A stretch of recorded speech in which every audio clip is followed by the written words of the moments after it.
За сайн байцгаана уу, намайг ГВ Эмсүрэн гэдэг. Би оюуны төв сургуулийн 1-ээс 10 дугаар анги гэдэг зургийн хичээл зааж байгаа. Тэгээ манай хүүхдүүдийн хийсэн бүтээлүүд болохоор ингээд ихэнх голцоо би ингээд цаасан нугалбараар бүтээл хийлэгдэг. Тэгээ цаасан нугалбар дээр болохоор хүүхдүүд ингээд цаасыг нугалаад, хуйлаад тэгээ хооронд нь ингээд тэгээд нөгөө Солонгос улсын хоёр тийм сур хүчгээр дамжуулаад тэрнээс байнга хүүхдүүдээр хэрэглүүлдэг. За тэгээ энийг болохоор 5 ангийн сурагч Амурт 50 ингээд сая би нөгөө хүүхдүүд даалгавар өгөөд тэр даалгавар хийсэн одоо нэг хүүхдийн жишээ юм байгаа.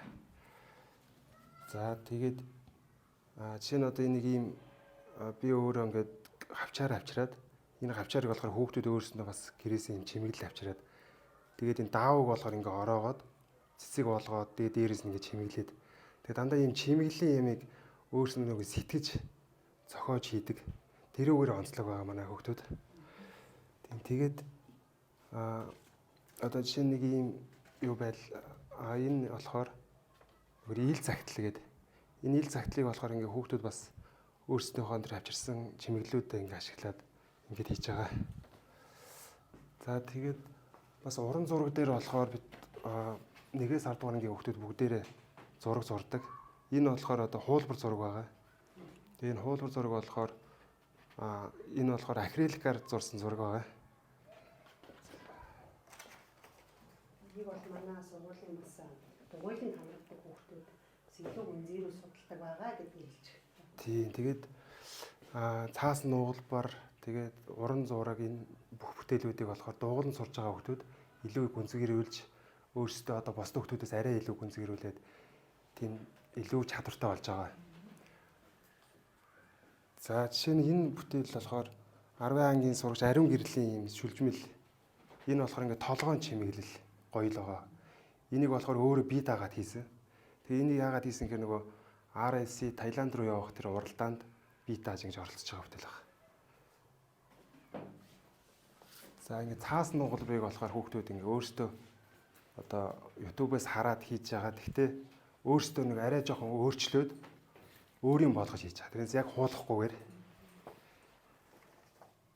За энэ жишээ нь одоо Монгол загвар, Монгол бичгийг ингэж оруулж өгөөд тэгээд энэ дээр болохоор өөрөө энийг зохиож хийсэн. Доор нь одоо юм хайрцаг хийгээд энэ хайрцагнаас одоо ингэ шаар ингэ нисэж байгаа байдлаар. Тэгээд дотор талд нь болохоор одоо тэр өгч байгаа хүндээ зориулж өөрийнхөө сэтгэлийнхаа үе бичиж өгөхөр ингэж хийсэн. За энэ чимэглэлүүд нь болохоор би өөрөө ингээд надад байсан чимэглэлүүд байгаа. Энэ чимэглэлүүдийг хүүхдүүд өөрснөө ингээд энэ даавууг ингээд нугалаад сарнаа цэцэг болгоод энэ хавчаар нь энэ дээр нэг халуун цавгаар наагаад ингэж хийсэн. За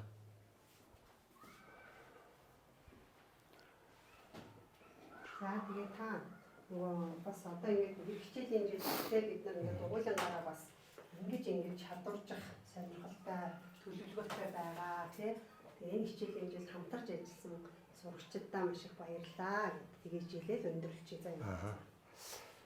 За ингээд хүүхдүүдэд их баярлж байгаа. Хүүхдүүдээс их урам аваад тэгээд цаашдаа ингээд Таиландд оролцох тэр бидний том зорилго байгаа. Тэр зорилго маань болохоор тэр Таиландд оролцох төрлүүд биш олон улсын хүүхд сурагчдын тэмцээн гэж ярьдаг. Таиландд оролцсон биш шүү дээ. За дахиад тий олон улсын хүүхдийн тэмцээнд оролцох хүүхдүүдийг одоо багаас нь эхлэх бэлдэж байгаа.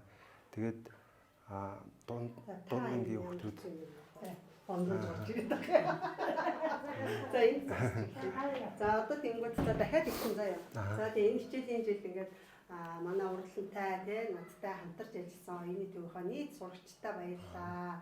Бид одоо эх хичээлийн жилд одоо дугуйлангаараа илүү чадварч аваад тий тэгээд одоо бидний жил болгон явдаг олон улсын RSC буюу олон улсын сурагчдын чуулга уулзалтанд илүү одоо өрсөлдөөнтэй оролцохоор бэлтэж байгаа. Тэгээд хамтдаа цөмөрө хичээцгээе гэж болоо. За явсан. За хүүхдүүдээ бүгдэнд нь баярлалаа. Энэ хичээлийн жилд хамтдаа одоо өдөө хүртэл ингэж хамт байсанд тэгээд хүүхдүүдээс их урам авсан.